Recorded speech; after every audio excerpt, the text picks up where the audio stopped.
Welcome to the Real Film Nerds Podcast. Welcome back, everyone, to your regularly scheduled podcast. Yes, that's right. I am back at the helm. What was the name that we were going with? Not Maniacal Matt? No, what was it? No, that's Megs. No, wasn't it just like Matt? You're just Matt? I'm just Matt. But there was like something else. Magical Matt? I don't think it was Magical Matt. I don't think magical. That sounds cool, though. That's not really me, though. I'm not magical at all. Okay. Miserable Matt. That's very accurate. Miserable Matt. Maybe that's what it was. Perfect. Done. So, anyways, we are back, and things are back to normal-ish, I guess. We're back going to the theaters, although we went to the theaters during Harvest Horror Fest. I mean, hell, we went during our last Harvest Horror Fest, 5 Nights at Freddy's. But this week for Real Film Nerds, episode number 348. This is a film that has been out for a couple weeks, but we can't miss it. It's a great film. There's not really a whole lot else out, and it's long as shit. But we're talking about the new Martin Scorsese joint, Killers of the Flower Moon. Mike, before you give me your opinions, why don't we do this? What's the breakdown, my friend? All right. So, like you said, directed by Martin Scorsese. This is written by Eric Roth, Martin Scorsese, and based on the book by David Gran. This movie is starring Leonardo DiCaprio, Robert De Niro, Lily Gladstone, Jesse Plemons, John Lithgow, and Brandon Fraser. And when oil is discovered in 1920s Oklahoma under Osage Nation land, the Osage people are murdered one by one until the FBI steps in to unravel the mystery. Wow, Mike, I know you are sick. So FYI, for those of you who, if you hear sneezing and coughing and vomiting, that is Mysterious Mike Talent. His children like to share their diseases with him, and he currently has one. Yeah, sorry, I was going to say something, but you rolled right into it, Matt, so I was just going with the flow. Dude, it's all good. But I have to point out, Mike, you did a fantastic job doing the breakdown. Were you practicing, or are you just so out of it because you're sick? I think it's just because I was so out of it. I'm sick, like I'm not thinking about it, dude. That's my problem. I think too hard when I'm reading, and then I like slow down, and then I speed up, and then slow down and speed up. I don't know.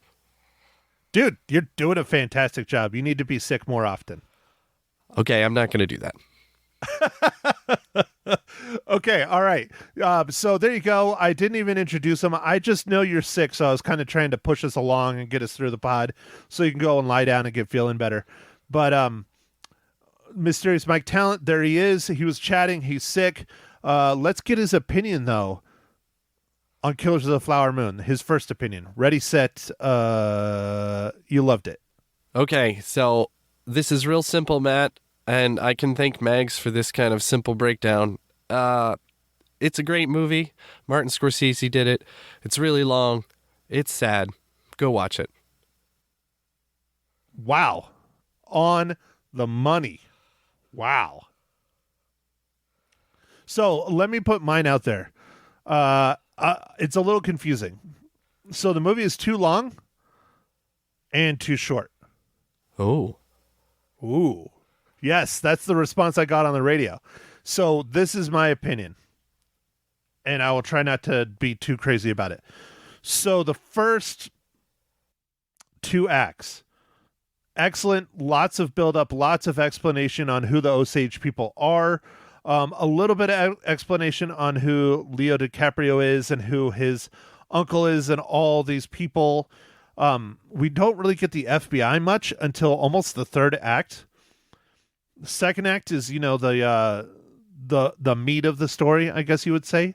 And then the 3rd act, I feel, was rushed. The 3rd act is the court world. And if you take a look at the history, it lasted at least a year, maybe a little bit more. And they crammed it really kind of quick at the end. So that's why I say I think it's too long and too short, because I think there should have been more on the end. Now, what I'm going to say, I know people do this a lot now.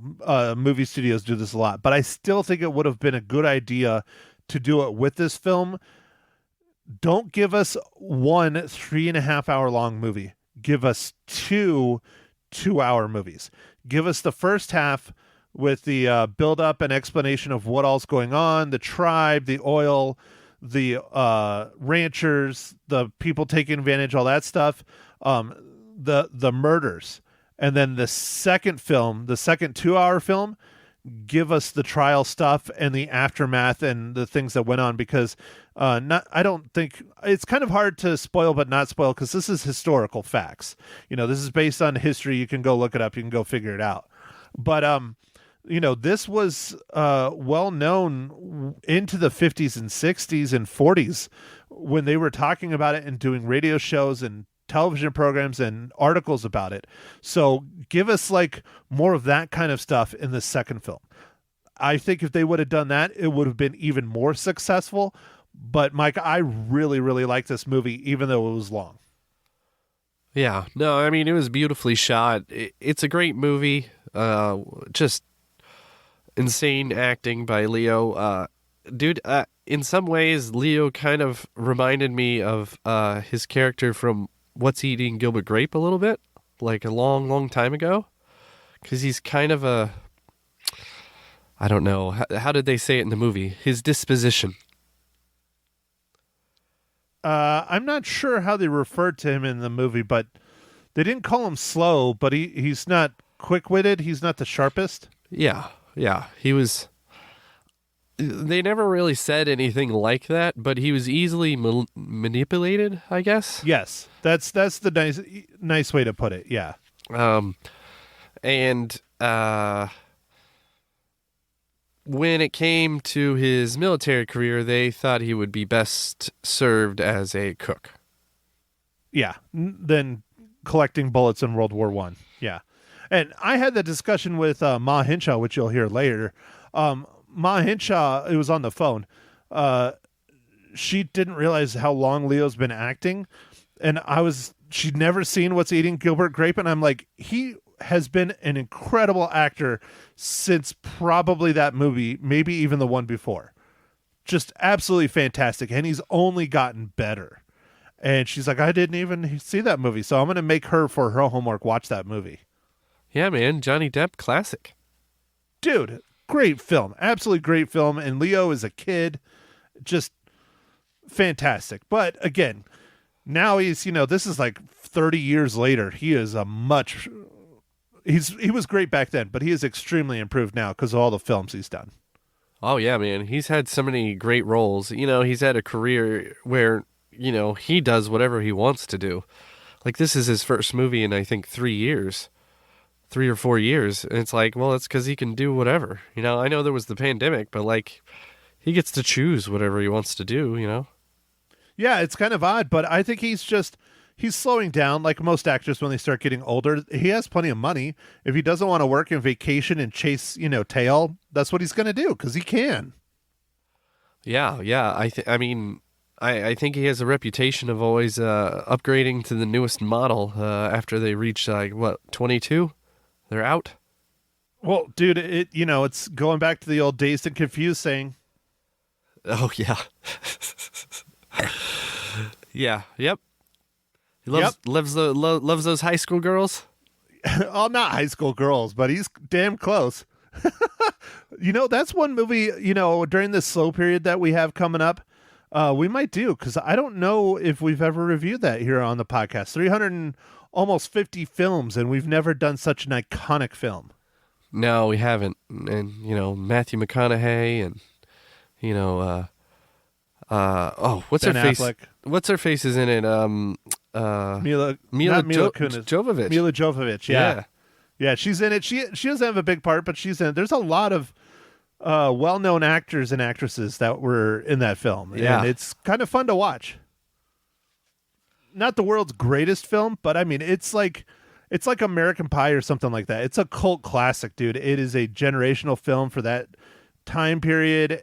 It's fantastic. I love Dazed and Confused. I have I got it at Zia Records of all places, Mike, when we were in high school. Wow. It was either high school or college. It's the ultimate like 420 edition or psychedelic edition or something. It's in like this hologram box, when you move it, it like changes colors and all that stuff. And it's all hippie colors and shit. It's pretty fun. Well, Matt, for our listeners, can you explain what a record store is? A record store is a place where they sold these things called CDs and tapes and records that played music. It was before the invention of an iPod or a smartphone or a digital media device. You had physical media to listen to things. Think of it like so most of you know what books are. So think of like a record as a book for music. That's a great explanation, man. I think that'll do. That'll work? Yeah, that'll work. So, okay, Mike, I don't know how much you want to keep discussing this without spoiling it. It's a long film. I don't think it'll be a long podcast. Hopefully not. But I think it is time for you to ask your favorite questions. Yeah, man, I will in just 1 second. One thing I did want to say before we get into the spoilers, I didn't know that Robert De Niro's part in this movie was so big. And it was just amazing to see him just still going full steam, dude. And this is like, he's 80 now. I think he was 79 when they made this movie, but dude, 80. And Martin Scorsese's 80. Oh, I know. I was pointing that out to my mom. I'm like, Mom, look at how much of a slacker you are. They're making these movies. Where are you at? Because my mom's 81. Yeah, they're going to like the Clint Eastwood route, man. They'll be like 97 still acting. Okay, so one thing I do want to kind of point out, couple things. I forgot to mention it earlier when I was talking about it being long. Originally, from what I heard, I don't remember where I read this article, but I swear I read it in an article.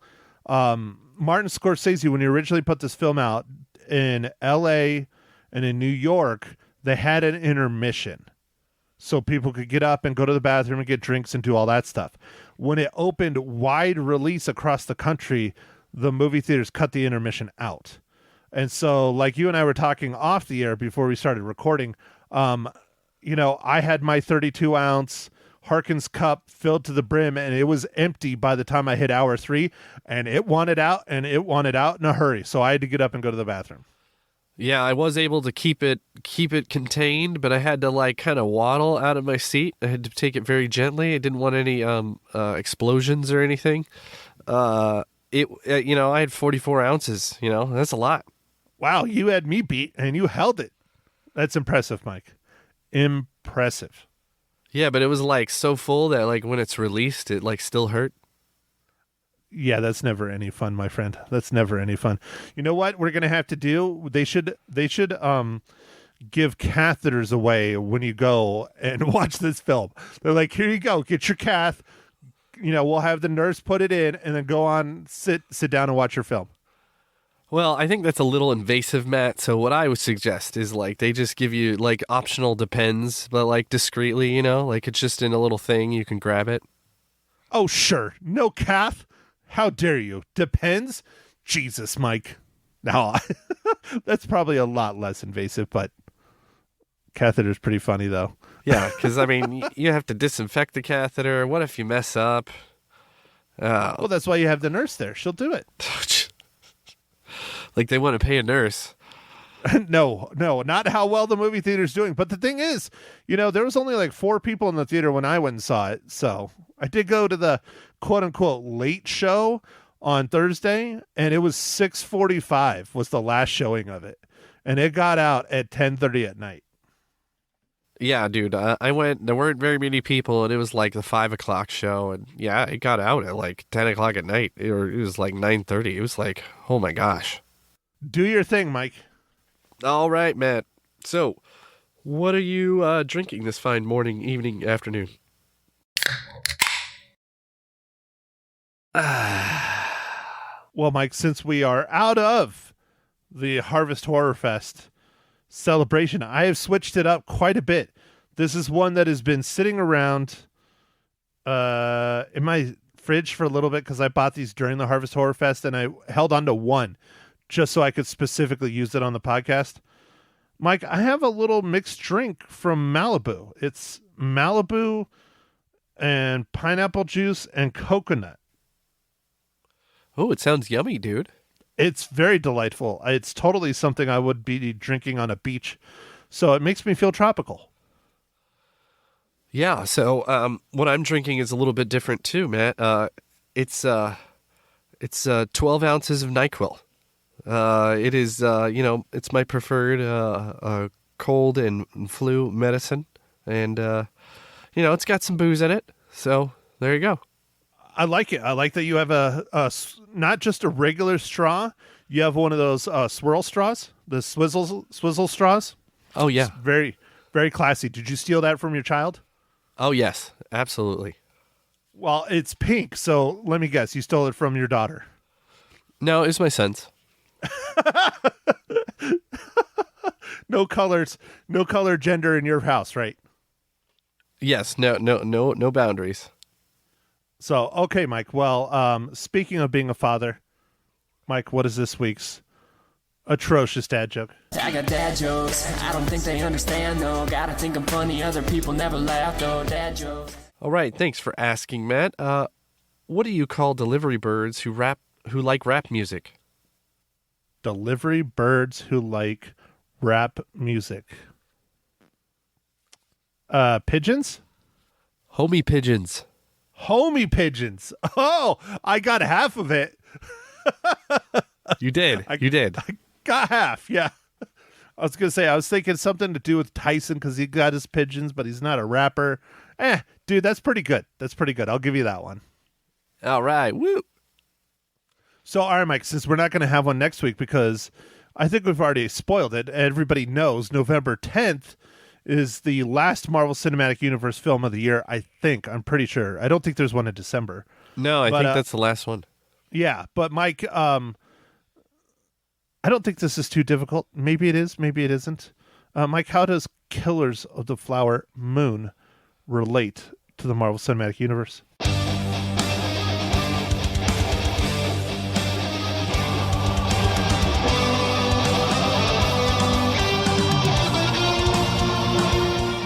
Well, Matt, it was a little harder than I would have liked.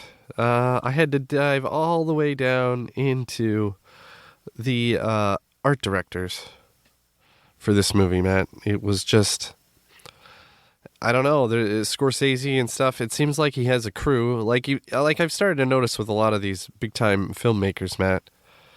It seems like a lot of the same people work on this, movies with the same group. Well, I'm sure that, especially someone as big as Scorsese has his crew that he likes and wants and that he trusts. And he knows won't, spoil and ruin things and it'll go off without a hitch. So I'm sure Scorsese dictates quite a bit of this. But are you saying that Scorsese has never directed a Marvel Cinematic Universe movie, Mike? How dare you? Yeah, so far, man. But I mean, he's got a few years. Anyway, back to the MCU tie-in. His name is Jordan Crockett. He's an art director, and he worked on Avengers Endgame, Avengers Infinity War, Doctor Strange, Avengers Age of Ultron, Guardian of the Galaxy Volume 1, Thor, The Dark World. So quite a few MCU movies. Mike, do you think that his great-great-great-great-great-grandfather David is or Davey is okay with him working in the film industry now and not being an explorer and fighting to save the Alamo? Yeah, Davy Crockett. That's a fucking terrible joke. That was horrible, but I tried. Yeah, I got it. Yeah, I think he's okay. So, all right. So there we go, Mike. We are done. We are out of said spoiler section. Not spoiler section. Shit. We're into the spoiler section. That's what we're doing. I will let you go first. All right. Yeah, you're let you blow your nose. Go for it. Okay. All right. So, it's really interesting to see like the evolution of the character in the first two acts, like you said, like kind of coming back from war, not really knowing what to do. His uncle's like, hey, you can come work for me or whatever. And then, he ends up kind of marrying into Osage family, and it's for money, and it's kind of like for a business. Like they treat it like a business, kind of. But I do get the feeling that Ernest Burkhart, the character that's played by Leonardo DiCaprio, really does love his wife and the kids. But these things keep happening where his uncle keeps like directing him to do various things, and I guess he kind of like throughout the movie there's a little bit of stuff where he's doing some petty theft here and there, and he has gambling stuff because he says he likes money in the beginning of the movie. He's like, I really like money. Yeah, he doesn't hide that. No, he does not hide that. And I agree, Mike. I think Leo's character definitely did love her quite a bit, even before his uncle came up with a scheme to marry her to basically get the oil rights of her family's sake, because they had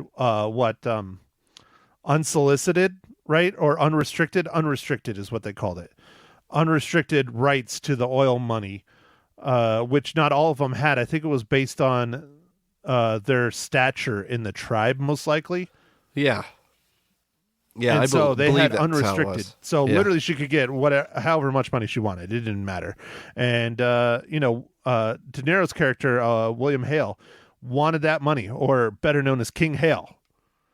And but just to touch on your point a little bit earlier, it's interesting. He went to go live with his uncle instead of his family.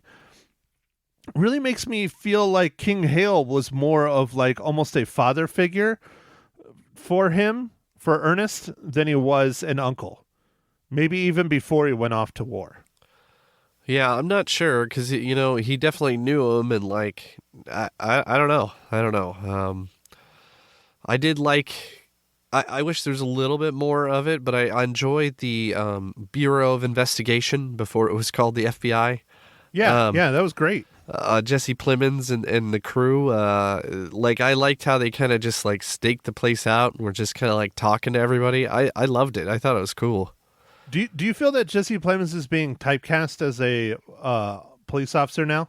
It's funny because he was a white supremacist Nazi in Breaking Bad, and now he's being typecasted as police officers and FBI, and like he was even I think FBI or a sheriff or something in one of the Fargo TV series. Oh, I don't know. I hope not. He's definitely seems like he's got lots of he can do all kinds of stuff. Like he can do comedy and he can do other things. Like he's been in a lot of movies. Yeah, dude. I always go back to it. One of my favorite roles ever. Surprise hit, dude. That movie was a surprise hit for me. Was Game Night. God, he was so funny in that movie. Yeah, dude. No, he was great in Game Night. He was creepy funny, and it was just wonderful. I loved it. Yeah, so and I think you're right, Matt. The trial stuff seemed like it was a lot longer, and they needed to explain a lot more, and they just kind of eased over it. I did like the very end scene where they had like the radio, like where they were talking about true crime stories. I thought that was kind of cool. Oh, I thought it was a fantastic way to end it. It was, I think they said it was the 40s or 50s. And that just shows you how much people have really been passionate about true crime, murder mystery kind of stuff, that it's not a new thing. Like today, sure, they're all over the place with CSI and, the How I Murdered My Husband and all that other crazy shit today. But it just shows you that people have always been extremely fascinated by this stuff. Oh, yeah, no, for sure, man. Like, I think that really was neat. That was a neat tie-in, and like it flowed well. I was like, whoa, this is interesting. That was an interesting way to end it. Question though, and I don't know if you can answer this for me or not. I'm going to ask it anyways. But if I'm not mistaken, Mike, I think this is the first time Martin Scorsese put himself in a film. I think other than maybe just like a walking like extra or something. Yeah, I think that's right. Like a prominent speaking role. Yeah. Like yeah. the film ends with him doing the last little bit of the radio show. And for me, he talks about it a little bit. I don't know if you've watched any stuff on YouTube or anything about him talking about this film. This film is very personal to Scorsese. Very, very personal. He really, you could tell, spent a long time on this film. And I think by him putting himself at the very end to end the film, I think it just adds even more to show you how much he cares about this story. It's not the money. It's not the film. It's not making money. It's the story, you know? Yeah, and what a story, man. Like, you couldn't make this up, dude. It's so crazy. All the different people and the weird crimes and, like, how everybody was asked to do something and they screwed it up or you know, Ernest told somebody, you know, you can steal my car, but, like, that screwed it all up. Like, you know, all kinds of stuff. Yeah, it's absolutely crazy. It's insane. I mean, it would take one of the best writers in the world to make up something like this because it just... the most mundane things go very, very wrong that ends up unraveling everything when they finally go to court. Yeah, dude, the dynamite, holy crap. Like, yeah. Dude. Just that alone. Yeah. Oh, no, yeah, we used too much and blew up an entire house. Not like a little bit. I mean, level the fucking thing. Yeah, no, dude, that was crazy. And it was also interesting that the other guy who had married two of the sisters, Ernest and him both hated each other. And it was like really weird. And it's like, why do you hate him? He's doing the same thing you're trying to do. Yeah, except for, you know, he's working his way through his other sister. It's like, just someone marry the mom and just get it over with. Although she died, so. Yeah, no, it's just weird. That was weird, but like, you could feel the tension. I really like those scenes. There's only a couple, but. Okay, so what did you think of Brendan Fraser's character in this film? I liked it, but he's barely in it. Like, he did a great job in his, about two scenes, right? There's the courtroom scene, and then there's the house scene. That's about it. That's about it, yeah. But, so, I haven't looked at IMDb. I guess I probably should have before sitting down and do the podcast. But clearly they must have filmed this during COVID, like during the first part of COVID.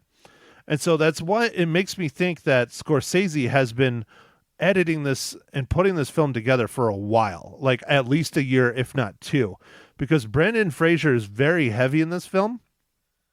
He is not heavy now, and he has not been heavy for a while. Do you remember the last time he was really heavy like that, Mike? Wasn't it for The Whale or whatever? It was for The Whale, yeah. Even though he still had to put on a giant fat suit and all that, he still purposely gained a lot of weight to try and help his appearance for that film. And so I think this was filmed either right after he finished filming The Whale or like during it or, you know, something around the same time as The Whale. So that's why it makes me think that Scorsese has been working on this film for a bit. Yeah, you know, it wouldn't surprise me, man, if he spent some time, you know, going back and forth and editing different things and trying to get it just right. Yeah, that's why I think the first, you know, 2/3 of it are fantastic. And I think he was just looking at the clock going, all right, I got to rush this third act out. I seriously just wish they would have broken it up into two films. But I bet you if this isn't nominated for a bunch of stuff for the Academy Awards, I'd be surprised. I'd be really surprised. Especially, you know, Lily Gladstone, Best Supporting Actress. You know, she played Molly Burkhart. She was... what an actress, dude. What an actress. Oh, yeah, man. Wow. Yeah. Yeah. No, it was a right? great You movie, breathing? dude. Huh? You all right? You breathing okay? Yeah, over yeah. there? I'm okay. It was a great movie, but it's just sad, you know, like, because you kind of can tell why all these people are there. Like, they're all just chasing the money, and it's just like, dang. Oh, every single one of them, man. I mean, it's horrible. It's really depressing to watch. I mean, from the cab drivers to, God, right off in the opening scene, you know, when Leo, well, not opening, one of the earlier seasons, it's not opening, where Leo's character is a cab driver, and it's showing all these higher ups in the tribe, and the dude's like literally, oh, if you blow a tire in this Rolls Royce, just come back and buy another one. It's like, what? Yeah. He has them convinced that if something goes wrong with the car, just come back and buy another one. You don't need to fix it. Just get another one. Yeah. No, it's just, it was, The sheer amount of deception is disgusting. Yeah. And I think Scorsese captured it very well. Yeah, and then what did you think at the end? I guess pretty close to the end when they actually got to go meet the president. Was it Coolidge? Yeah, Calvin Coolidge. I find it really disappointing that it took all of the elders of the tribe and their equivalent of like a council flying halfway across, halfway across the country, because it takes place in Oklahoma, halfway across the country to Washington to meet with the president to get any kind of investigation going. And I think that's one of the reasons why nowadays they have field offices for federal agents in border towns near reservations. Like when I was in Gallup, New Mexico, there's a very large FBI. It was the tallest building in town. It was like 5 or 6 stories. Facility in Gallup, which is a border town to the reservations over there. And so I think that's one of the things that's come out of stuff like this is that the federal agents have a heck of a lot more of a presence on the reservations. Now, are they making a huge difference? I don't know. I'm not there anymore, but I hope so. I'd like to think so. Yeah, I would hope so too. But yeah, I don't know, man. It was depressing that all that stuff had to happen. But they did send somebody, which was also shocking, really. Like, I was like, I feel like a lot of times the president just like someone who goes and hears all this stuff from people and then just kind of turns around and was like, well, that's a terrible thing, and then does nothing.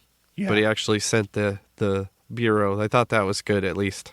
Well, things were quite a bit different back in the 20s, 30s, 40s, much smaller country, much smaller population, that's what I meant by country. But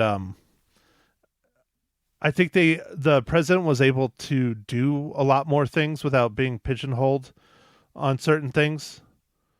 I don't know. That's just my guessing on it.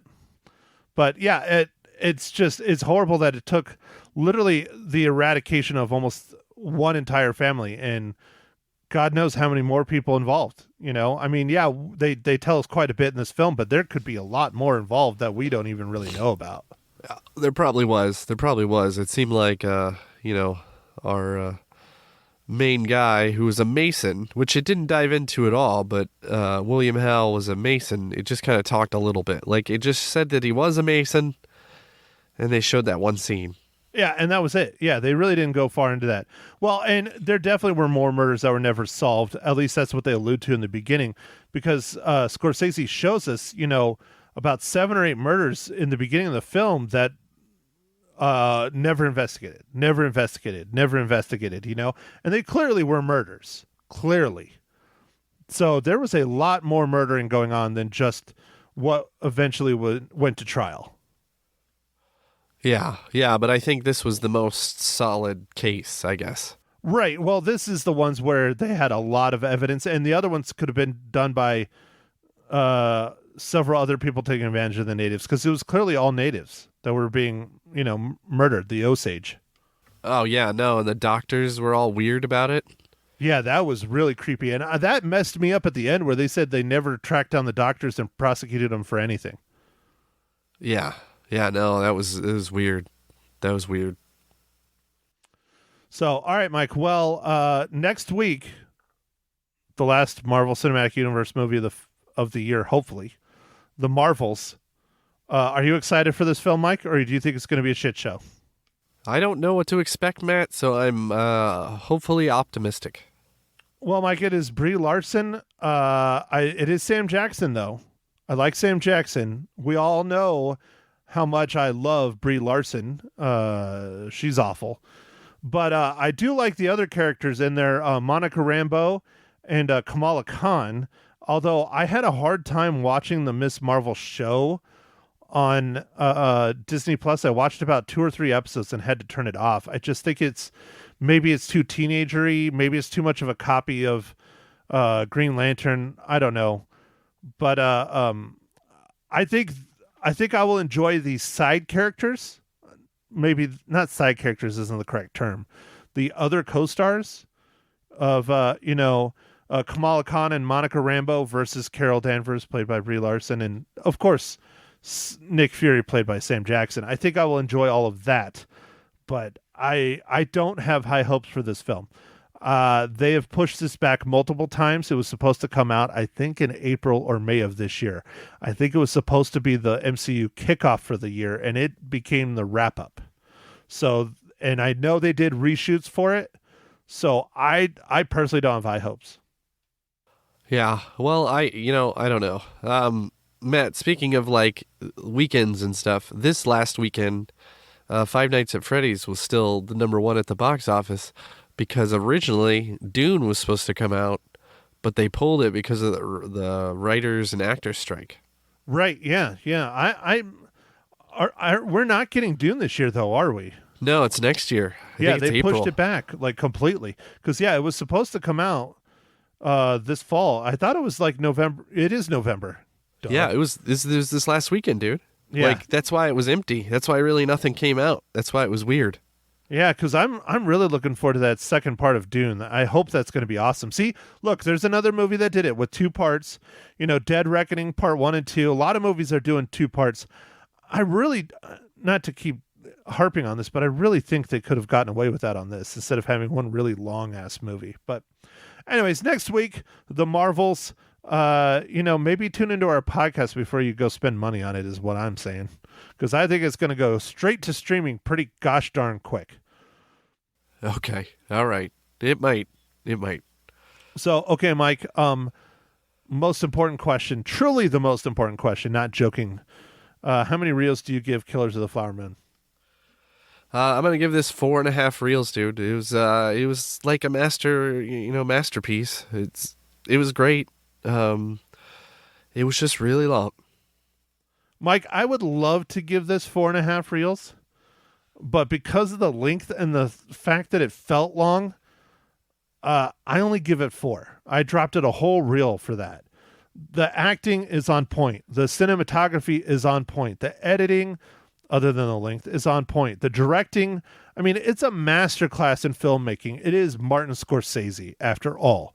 So this is a masterful, epic film, but I don't know, dude. It's missing a little something. It's too much and it's missing something. So that's why I dropped it to 4. Okay, all right, that's fine, dude. So, well, all right, my friend. I don't have anything else to add other than you know what? I have told people this. I've told friends and family this. I'm kind of confused on Killers of the Flower Moon. I know it's going to come out on Apple TV Plus because I've seen it saying coming soon. I'm not sure if it's coming out on Paramount Plus, though. Oh, I'm not sure. I know Paramount distributed the movie in the theaters, so I'm not sure what's going to happen there. My advice, as much as I love Scorsese and as much as I love going to the theaters, the dialogue is very dense in this film. If you can, I would say wait until it comes out on streaming so you can pause it and rewind and catch stuff, because I'm sure I missed stuff when I saw it in the theaters. I don't like to say that. I like people going to the theaters, but I think this is one that'll probably be better at home. Okay. All right. Yeah, I'm not sure, Matt. For sure, Apple TV will have it, but maybe it'll be on Paramount Plus also for a little while, and then it'll roll out. I don't know. And we're kind of early, but I'll jump the gun. I only heard about it today, but we will have a giveaway next month related to this film, if that's a hint for those of you who are longtime listeners of the podcast. So sit tight, because you might not even have to pay for a streaming service if you like to enter contests. How's that? That is a nice teaser, Matt. I think you gave them a good hint, and it's up to them to figure it out. Very good. Mike, do your thing, my friend. All right. So thanks for listening, everybody. I'm going to apologize again for my vocals and my cold, but it was a pleasure to talk about this movie. Martin Scorsese's, it's just crazy to watch. He's still doing this stuff. And make sure to follow us on the socials, Facebook, Twitter, also known as X. No. Wait, other way around. X. Twitter. Yeah, Twitter. No, X, formerly known as Twitter. There you go. Yeah, X, formerly known as Twitter, Instagram, and yeah. All right. Well, thanks for listening, everybody. Catch you on the next pod. Thank you for listening to The Real Film Nerds. Now, don't forget to follow us on Facebook, Twitter, and Instagram at Real Film Nerds. Now, go out and catch a movie.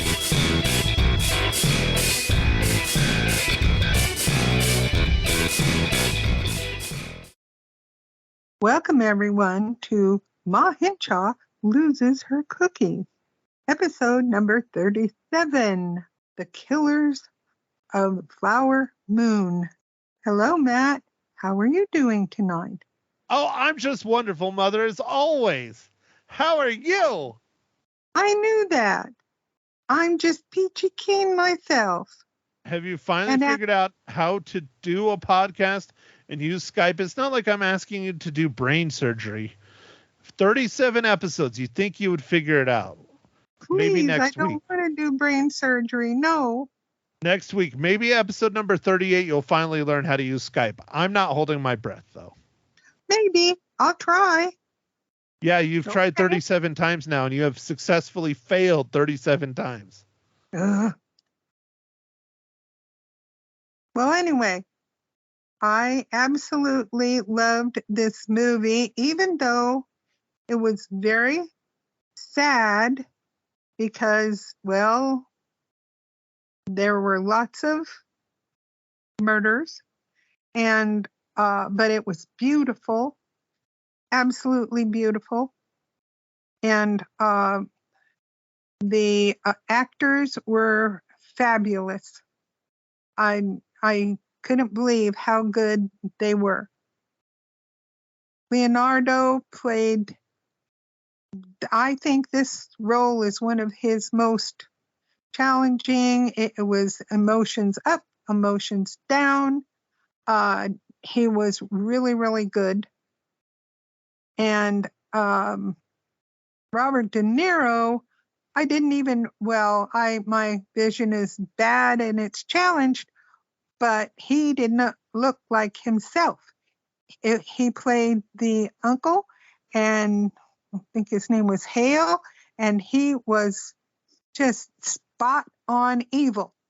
And then I loved Lily, the girl that played Molly in the movie. She was just fantastic. This was the most heart-wrenching story, and I just highly recommend that everyone go see it, even though it's really long. Did you feel the same way, Matt? Well, our listeners know how I felt because they just listen to my podcast. This is your right. podcast. That's right. If they made it this far, maybe. As I discussed on the podcast and also on the radio, this movie was too long and too short at the same time. Right. And I agree with that. You know, they could have actually probably made a whole nother movie of just the trial and all, but they didn't. They just kind of breezed through the trial. And that is one of those things that I discussed in the podcast before this and also on the radio, that I think it would have been, I've discussed it at length, but they should have spent more time on the trials, and they should have split it into two parts. Had two 2-hour movies, I think it would have been a lot easier to digest. Oh, yes. Yeah, well, that's true, because a 3-hour movie, 3.5 hour, is pretty long. That's, and I love the fact that it covered the history. It had very old-fashioned pictures of the area. I thought the cinematography was really great, and the creation of where they lived, the house, the oil fields. I thought it was just all really, really good. But that's true. I think probably in the middle, you kind of, I don't say you get bored because there was nothing boring in it to me, but some people might have gotten bored, because it was a little long. But I just loved Lily. I thought she played, that was one tough role. She kept getting, losing her sister, her family member, and it was just out and out amazing that this was from a true story. I still can't believe it. It's very hard. And I know that they said what happened to the husband and the uncle at the end. But boy, to think that really occurred was really sad to me and a shocker. So does this make you want to watch more true life stuff? Well, this week is the like Marvel. True life, true crime kind of stuff? Well, I like that. Well, but does this make you want to watch more of that or no? Sure. Yes. Yeah. It kind of really does. Yeah. Mm-hmm. And I know the research for this movie must have been just really, really involved. I mean, wow. Spot on. Just, I think it should win awards like crazy. And I looked up Lily Gladstone, and she doesn't really look like Molly in the movie, but she just did a really beautiful job of it. Really, really good. So that's my view. And I think you know that this film is based on a extremely best-selling novel, correct? A novel. Oh, I thought it was. I thought I've explained this to you before. There is a segment on 60 Minutes where they discuss this. This is a gentleman that spends months and years writing these novels that are based in history that are extremely big sellers. And this is one of several of his novels that are being turned into movies. Wow, how fascinating. It was really, really good. Very good. And I mean, I don't want to discuss a lot of what happened because, that's part of the enjoyment of going and seeing the movie, folks. But yeah, really good. And so should people go see this in theaters or no? Oh, yes, please. I mean, just the view of the town at that period of time and the being out where the home was and the oil wells. And I mean, it was just really good cinematography. I thought it was really beautiful, really good. Okay, but what about those of us who need to go to the bathroom every hour? Well, that's a tough thing. I don't know. Don't drink your Coke in the movie and hold it until the end, I guess. But I don't know if you can, but it's worth a try. Well, Mom, it's 3.5 hours long. And I drank a soda and I had to get up and go pee, and I missed a chunk of the movie. And I wasn't super happy about that. Oh, no. I guess not. Well, then you got a problem. Because, well, that's my point, is that most people don't hold their pee for 3.5 hours like you. No, and I'm an old lady. Kind of weird, huh? I did not get up and go potty at all. Well, you also don't drink anywhere near the fluids you should be drinking, and we all no, I mean, your listeners don't know that, but everyone in the family knows that. That's one of the reasons why, you're probably going to have real kidney problems. Oh, yeah. Well, anyhow, it was really good. And just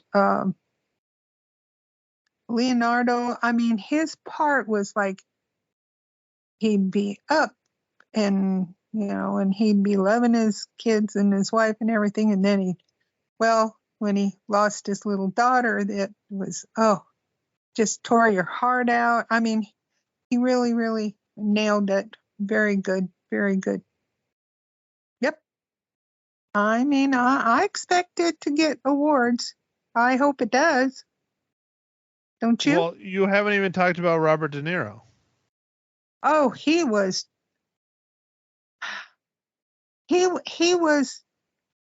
how do I put this? You could hardly recognize that it was him, number one. And number two, I don't agree with that. It was Robert De Niro from the start. But he was 1 minute schmoozing and really sweet and nice and I helped the Osage and I've helped him forever. And then the next minute he was like, get this person wiped out, and yeah, he was fantastic. Like I said, I think at least the three folks should get awards for their performances because it was really, really good. Just fantastic. So there you go. Well, figure out if I saw it again, I could tell you where to take a break and go to the bathroom, run fast, get a movie near the bathroom or something. But I love seeing it in the wide screen. Gorgeous. Beautiful. Well, why not just wait in a few weeks when it will probably be out on Apple TV Plus, and then you can get up and go to the bathroom whenever you want. Well, yes, you could, but I mean, it's just not the same. I mean, in the theater, it was just magnificent. I just felt like that was a great place to go see that movie. I mean, I'll watch it again when it comes on Apple Plus. I would like to watch it again. But the thing is, it's just not near, I don't know, as good as when you see it in the theater. There. Okay? Okay, well, how many cookies do you give it? Ma Hinshaw gives it 4.5. Mainly because, well, yes, it was a titch long, but I mean, everything was cinematography was great. Acting was great. I mean, just, that's it. 4.5. Mm-hmm. Okay, what about the movie next week? The Marvels. I'm looking forward to it, and I hope I understand it. I think I will. Are you a big fan of Brie Larson? I don't know. She's pretty. Okay, what about anyone else? Can you name one other person in the film? No, I can't. I don't know their names. You don't know Sam Jackson? Oh, shoot. I forgot Samuel Jackson was in it. Yeah, I forgot that. Oh, yeah, I love him. Do you love him in a metaphorical sense? Well, he's a great actor. That's what I like about him, okay? So you don't love him as a person then? I never knew him personally, okay? Are you hiding something from me? No. Anyway, no. Oh, I'm sure he'll be good. And then you've told me to watch Captain America before I go see this. I did not tell you to watch Captain America before you see this. No? What did you say? Well, it's called The Marvels. So which Captain movie would you see for The Marvels? Do you think don't know. Captain Marvel? Oh, Captain Marvel. Oh, Lord. Why'd I think Captain America? Oh, dear. All right, kids, this is why you don't do drugs. Because when you're in your 80s, this is what happens. Don't be 81 either. Well, that's what happens if you do drugs and you make it to your 80s. This is the kind of, struggles you will have for the rest of your days. Captain Marvel. Oh, golly. How long do you forget how to tie your shoes? I don't tie my shoes. I wear Crocs. So at least 5 or 6 years ago then. 20, 30 pairs I have. Yeah. Well, no, I'm asking you, how long ago was that you stopped wearing shoes then? Well, yeah, 5 or 6 years, I think. So then that's when you forgot how to tie your shoes. Yep, I guess so. I don't even own a pair of shoes that I need to tie. Yeah. I don't understand that one, but okay. Well, I'll explain sometime, but one of the reasons is that Crocs are very light and I have very bad knees. And when I wear Crocs, at least I can walk or hobble, as the case may be. So there we go. But if you had a real shoe, it would have a little thing called cushioning, which would help support your knees. I don't know. They're still heavy. So I wear my Crocs, and I had orange ones for Halloween. I don't want to run out and buy orange shoes, but I had Crocs. That's cool, right? Or not. Well, I'm really glad that this podcast has devolved into the Crocs Are Us podcast. I don't know. This is ridiculous. Well, you're ridiculous, Ma. You're ridiculous. No, I'm ridiculous. What else is new? Not new. I'm just making sure our listeners know, or your listeners know. I'm not sure which way we're going on this. All right. Well, I think I am done. I think I was done 20 minutes ago when we started, but it is what it is. So thank you, everyone, for tuning in and listening to Ma Hinshaw loses her cookies. I'm pretty sure that phrase applies more to me than it does to her, or because her cookies have already been lost. I am in the process of losing mine from this podcast. So thank you, everyone. We will chat at you next week. The Marvels, MCU. I say wait until you hear us chat about this one to see if it's worth spending money on it, because I don't think it's going to be very good. So, all right. Thank you again, everyone. Chat with you next week. Bye.